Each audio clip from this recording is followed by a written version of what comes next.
자, 손 한번 잡자. 바로 손학규 전 경기지사 이야기입니다. 손 한번 잡자고 지금 줄 선 사람들이 있다고 하는데 어떤 사람들이 가서 줄을 섰을까요? 그 얘기 자세히 알아보겠습니다. 먼저 새정치민주연합의 전당대회 이야기부터 해보고 계속 이야기를 이어나가겠습니다. 자, 이남희 팀장. 네.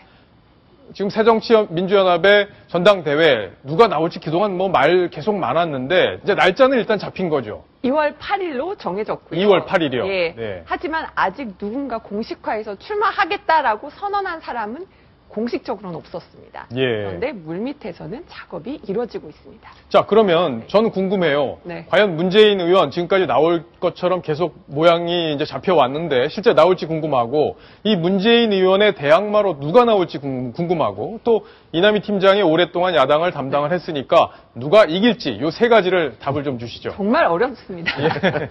다만 이제 문재인 의원이 출마할 것이냐 하지 않을 것이냐 51대 49%임으로 가면은 저는 51쪽에 좀 더 무게를 두겠습니다. 출마 쪽에? 네, 출마 예. 쪽에 무게를 두겠는데요. 이제 문재인 의원이 이런 고민이 있다고 합니다. 일단 뭐 대선 주자가 되려면은 당권 잡는 것이 불리할 것이다 이런 얘기를 하는 분들이 많은데 지금 당 상황이 너무 어려운 게 아니야. 뭐 대선 주자 되고 말고가 문제가 아니라 정말 내가 당을 먼저 개혁하는 것을 보여주는 리더십이 필요한 게 아니냐 이런 고민을 하고 있다고 합니다. 예. 어떤 자신이 어떤 대선 주자로서 유불리가 아니라 뭔가 당을 위해서 내가 할 수 있고 또 나의 출마가 당의 분란을 일으키지 않는다라는 판단이 선다면 나올 것이다. 근데 결국은 최근의 메시지를 보면은 문재인 의원이 출마 쪽으로 좀 더 세상을 바꾸고 싶다라는 취지의 말을 한 것으로도 알려져 있는데요. 제가 볼 때는 그래서 출마 쪽이 조금 더 가깝지 않을까라고 예. 해석을 해봅니다. 자, 다음번에는요, 이남희 팀장 나올 때 네. 문재인 의원하고 한번 통화를 해보고 한번 직접적으로 물어보고 네. 그 결과를 갖고 와서 저희한테 좀 얘기를 해주셨으면 좋겠고요. 알겠습니다. 약속하시는 겁니다. 노력해보겠습니다. 예. 자, 그 다음에 어떤 분들이 나올지 그 얘기도 좀 해주시죠. 어떤 분들 뭐 다 이미 알려져 있는데 예. 박지원 의원과 그다음에 정세균 의원이 또 유력하게 거론이 됩니다. 이제 두 분들도 이제 물밑에서 여러 의원분들 만나면서 이제 작업을 하고 있는 것 같고요.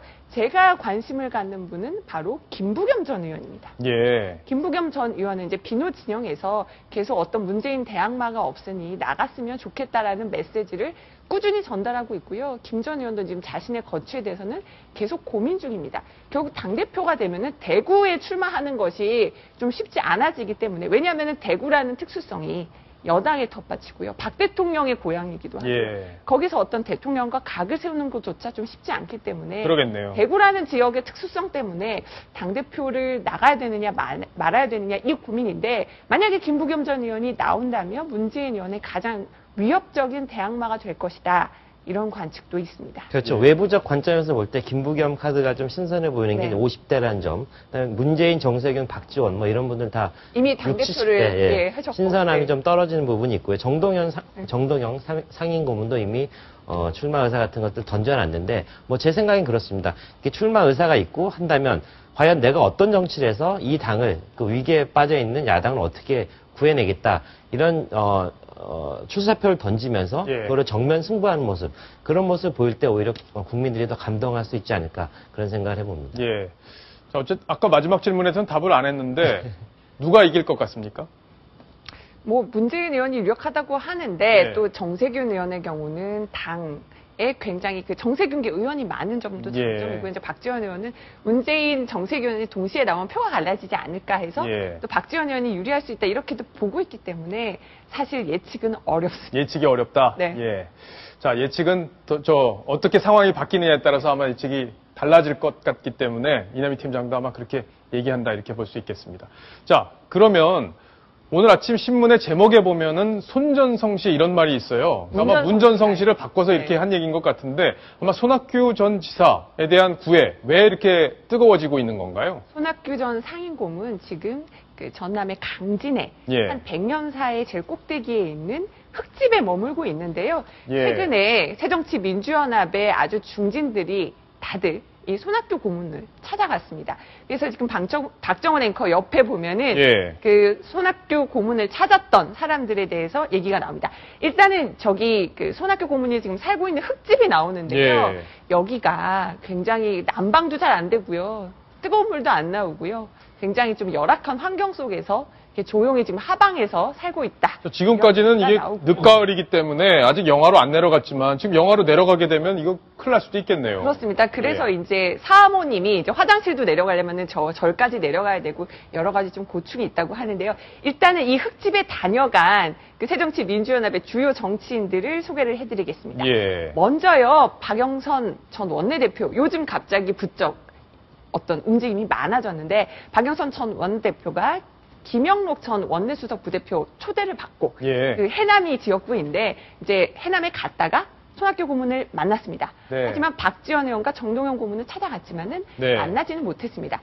자, 이렇게 만났다. 이 두 분은 못 만났다. 이렇게 된 거네요. 이분 네. 두 분은 전화 통화는 했네요. 네, 그렇습니다. 예. 근데 결국은 왜 이렇게 손전성시냐 이게 궁금하실 텐데요.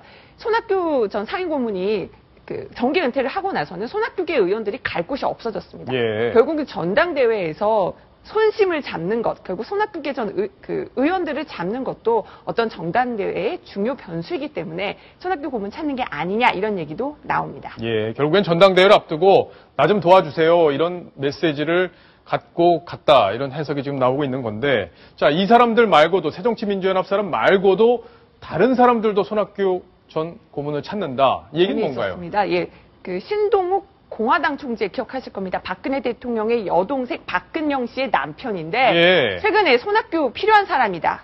다시 대선 주자로 나와달라. 대선 주자로? 예, 그렇게 해서 찾아가서 강진에서 이렇게 사진을 찍으면서 근데 이분들도 결국은 손학규 고문을 만나지는 못했다고 합니다. 자, 이분이 지금 신동욱 공화당 총재죠. 총재, 그러니까 그렇습니다. 공화당 후보로 손학규 전 고문이 나와달라 이런 얘기인가요? 그렇습니다. 나와서 다시 이제 정계로 복귀해서 역할을 해달라 이런 건데 직접 만나지는 못했습니다. 예. 730 재보선에서 이제 패배를 당하고 본인이 이제 그 정론관 앞에서 모든 기자들, 근데 결국 기자들 앞에 섰다는 건 국민 앞에서 대국민 약속을 하지 않았습니까? 이제 나는 정계 은퇴하겠다. 정계를 떠난 사람인데 저렇게 또 불러내려고 하는 게 참 또 또 자기 정치적 입맛에 따라서 저렇게 불러내려고 하는 시도 그렇게 썩 좋아 보이진 않는다고 예. 생각합니다. 자, 궁금한 거 이남희 팀장한테 또 있어요, 저. 네.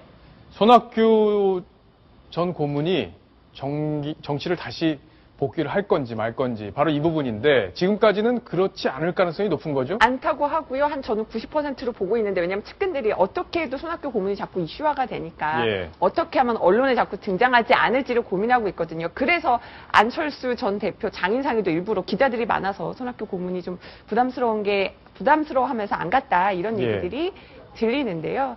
결국은 뭐 손학규 고문은 지금으로서는 안 나가겠다, 다시 돌아가지 않겠다라는 입장이지만 다만 뭐 김대중 전 대통령도 정계 은퇴를 했다가 어떤 국민의 부름에 따라서 돌아온 사례가 있어서 100% 확신은 이르다라는 생각이고요. 예. 네. 자, 여기 지금 화면에 보면은 지금 포크레인이 땅을 파고 있어요. 이게 아마 강진에서 지금 벌어지고 있는 공사 현장인 것 같은데 예. 어떤 공사 현장인가요? 손학규 전 고문의 한 지지자가요. 손학규 예. 고문이 그렇게 사는 걸 보고 뜨거운 물도 안 나오는 집 사는 거 보고 안타까워서 겨울에 추우니까 내려와서 사시라면서 약 50평 정도의 지금 집을 짓기 위해서 저렇게 땅을 파는 장면이 아, 그래요? 누군가 집을 네. 지어주고 있는 거네요? 그런데 이제 손학규 고문 측 제가 확인을 해봤는데 예. 좀 저기 들어가는 것도 부담스럽지 않느냐. 일단 부인이 견딜 수 있다면은 거기서 한번 나보겠다 이렇게 얘기를 들을 수가 있어요. 근데 역설적으로 토담집에 사는 것 자체가 어떻게 보면 굉장히 적극적인 정치 행위라고 저는 보여지는 대목도 있습니다. 그냥 이대로 잊혀지고 싶다면 그냥 평범하게 자기 사는 집에서 살면 될 텐데 저렇게 토담집에서 막 고생을 하면서 나를 좀 받아라는 그런 안타까운 그런 구애 아닌가 하는 생각이 드는데요. 예. 물론 제가 손학규 전 의원의 어떤 진정성을 의심하고 싶지 않은데 저런 행동 자체도 아직은 정치에 대한 열정이 살아있는 건 아닌가 하는 생각을 해봅니다. 자, 하태원 차장의 해석까지 들어봤습니다.